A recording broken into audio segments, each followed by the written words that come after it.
দ্বিতীয়ত হচ্ছে ইলিয়াস আলী সাহেবের ব্যাপারে আমরা প্রথম থেকে আমরা প্রচন্ড উদ্বিগ্ন। আমরা শুধু ইলিয়াস আলী সাহেব এবং তার সঙ্গে যারা আছেন, গুম হয়েছেন, তাদের বিষয়গুলি আমরা নিয়ে আমরা অনেকে আন্দোলন করেছি।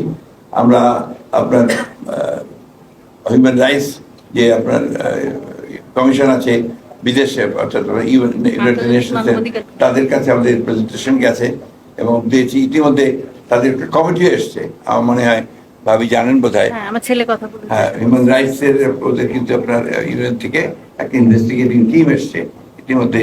আপনার যারা গুম হয়েছেন তাদের সন্তানদের সঙ্গে, স্ত্রীদের সঙ্গে তারা কথা বলতে শুরু করেছে। আমরা নিজেরা পার্টি থেকে কিন্তু নট অনলি দিয়েছিলাম, আমরা নিজের পার্টি থেকেই ছেড়ে দিয়েছি, অসংখ্য জায়গায় আমরা ছেড়ে দিয়েছিলাম। তারই ফলশ্রুতিতে আজকে কিন্তু আপনার এই বিষয়গুলো আসছে। সুতরাং আমরা এখনো আশাবাদী যে এইগুলো আপনার সুস্পষ্ট ইনভেস্টিগেশন আমরা পাবো। এখন ইলিয়াস আলী সাহেব বেঁচে আছেন কি বেঁচে নেই এটা আমরা এখনো বলতে পারছি না, কারণ আমাদেরকে কর্তৃপক্ষ যারা রেসপন্সিবল এটার জন্য, আর্মি অথবা আপনার পুলিশ, তারা এখন পর্যন্ত, স্বরাষ্ট্র মন্ত্রণালয়, তারা এখন পর্যন্ত আমাদেরকে সুনির্দিষ্টভাবে কোনো কিছু বলেনি। আমরা এই চাপ অব্যাহত রেখেছি।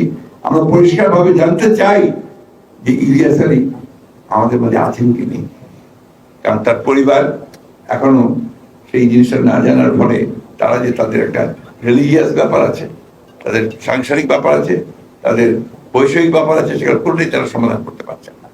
এই বিষয়গুলো আমরা অত্যন্ত সিরিয়াসলি আমরা কাজগুলো করছি।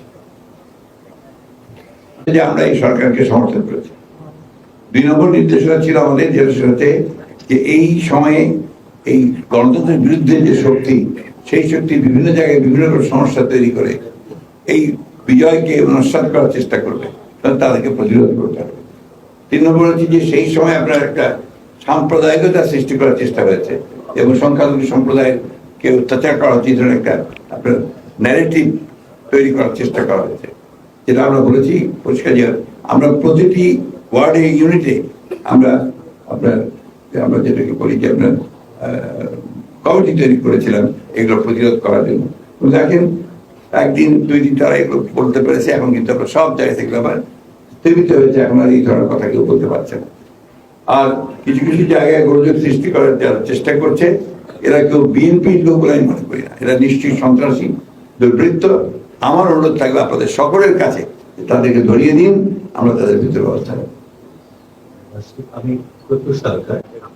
খুব আশা ছিল যে তাকে, তার একজন অত্যন্ত সফল মানুষ হিসেবে 6 ফুট লম্বা, যেমনি পড়তো, এই ছেলেটি যখন আপনার রাস্তায় ছেলে বেরিয়েছে, তাকে আওয়ামী সন্ত্রাসীরা পয়েন্ট ব্ল্যাঙ্ক গুলি করে বেড়েছে।